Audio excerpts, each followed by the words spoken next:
My Polish Teacher's Tie by Helen Dunmore. I wear a uniform, blue overall and white cap with the school logo on it. Part-time catering staff, that's me, $3.89 per hour. I dish out tea and buns to the teachers twice a day, and I shovel chips onto the kids' trays at dinner time. It's not a bad job. I like the kids. The teachers pay for their tea and buns. It's one of those schemes teachers are good at, so much into a kitty, and that entitles them to cups of tea and buns for the rest of the term.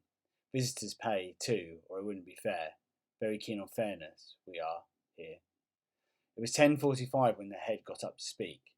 He sees his staff together for 10 minutes once a week, and as usual, he had a pile of papers in front of him. I never listened to any of it, as a rule, but I was tipping up the teapot to drain. I heard him mention Poland.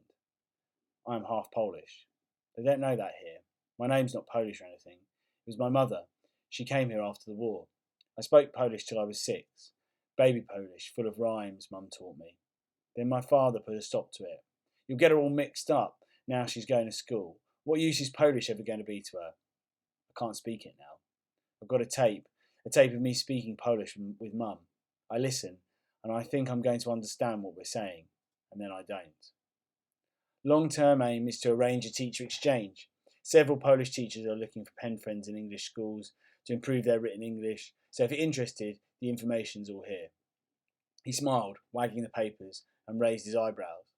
I wrung out a cloth and wiped my surfaces. I was thinking fast.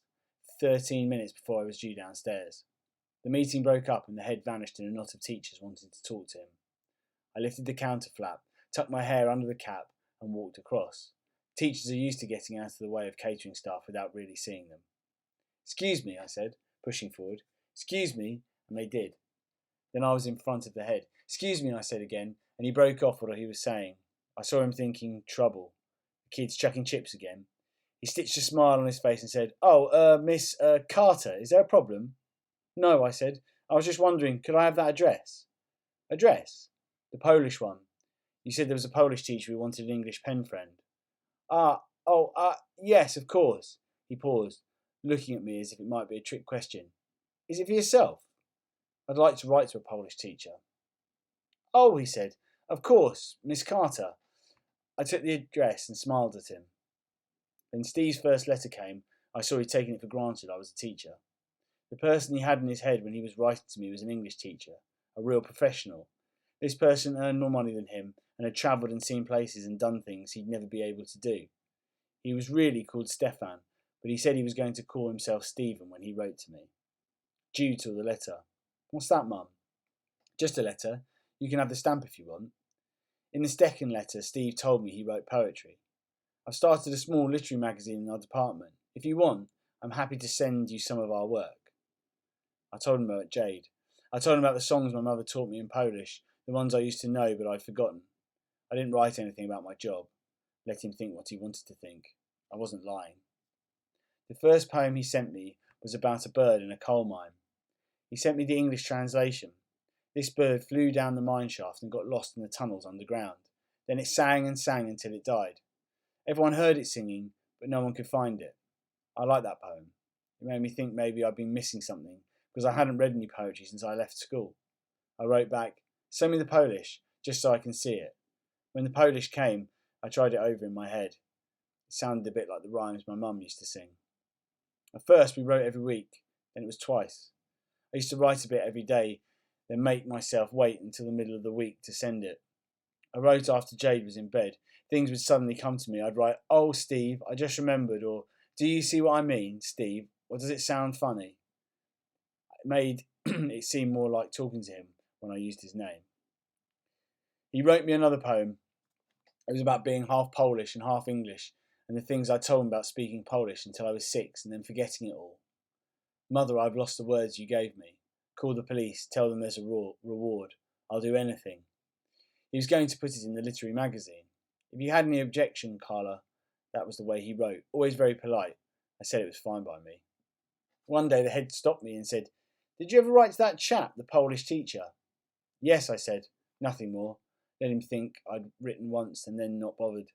Luckily, Miss Callender came up and talked about Ofsted. Ah, yes, Ofsted. Speaking of visitors, said the head, raising his voice, the way he does so the way he does, so that 1 minute he's talking to you and the next is a public announcement. I have news of progress on the Polish teachers' exchange, and a teacher will be coming over from Katowice next month. His name is Stephen Jezeroni, and he'll be staying with Miss Kenwood. We're most grateful to you for your hospitality, Valerie. Miss Kenwood flushed. The head beamed at nobody. Stephen Jezeroni, I thought. I clicked, even though I was used to thinking of him as Steve. Why hadn't he said he was coming?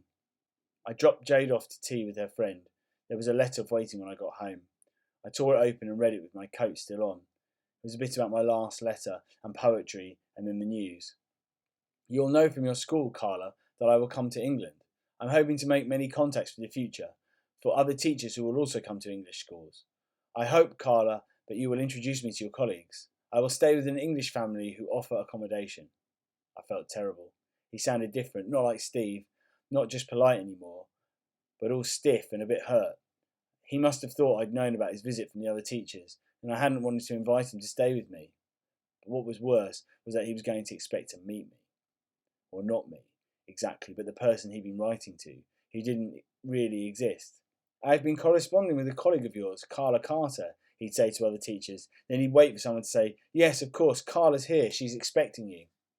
Colleagues don't wear blue overalls and white caps and work for £3.89 an hour.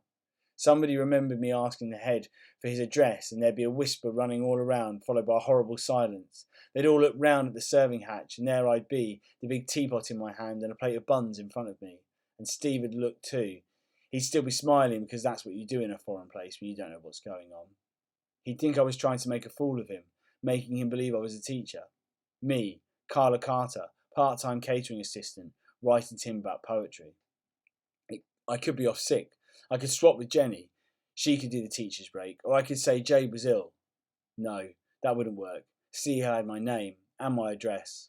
I sat down and spread out his letter again. Then I went to the drawer and I got all his other letters. I'd never had letters like that before, and I was never going to again. Not after Steve knew who I really was. I didn't write, and Steve didn't write again either. Couldn't decide if it was because he was hurt or because he knew he'd be seeing me soon anyway. The fuss Valerie Kenwood made about having him stay, you'd think the Pope was coming for a fortnight. I never liked her, always holding up the queue saying she's on a diet and then taking the biggest bun. If you're that bothered, I said, he can come and stay in my flat with me and Jade. But I said it to myself, in my head. I knew he'd want to be with the other teachers. I couldn't stop looking for letters, and then there was the poetry book I'd bought. It seemed a shame to bin it. It might come in for Jade, I thought. A week went by, 8 days, 10. Each morning I woke up and I knew something was wrong before I could remember what it was. I got worse every night until I thought, sod it, I'm not going to worry anymore. The next morning break, the buns were stale. Valerie Kenwood poked them one after another. We ought to get our money back, she said, but she still took one and waited while I filled the teapot from the urn. How's it going? Susie Douglas asked her. Hard work, stage whispered Valerie, rolling her eyes. He's not got much conversation then. Are you joking? All he wants to talk about is poetry. His health with the kids. He doesn't mean to be funny, but they can't keep a straight face. It's the way he talked. Philippa had to leave the room at supper time, and I can't say I blame her. You wouldn't, I thought. If ever anyone brought up their kids to be pleased with themselves, it was Valerie Kenwood. And even when it's quite a well-known writer like Shakespeare or Shelley, you can't make out what he's on about. It's the accent. He is Polish. I mean, how many Polish poets could you pronounce? Asked Susie. And his ties, went on Valerie. You've never seen anything like them. I looked past both of them. I'd have noticed him before if I hadn't been so busy. He was sitting stiffly upright, smiling in the way people smile when they don't quite understand what's going on. The head was wagging a sheaf of papers in front of him and talking very loudly, as if he were deaf. Stephen Jezeroni. He was wearing a brown suit with padded shoulders. It looked too big for him. His tie was wider than normal ties, and it was red with bold green squiggles on it.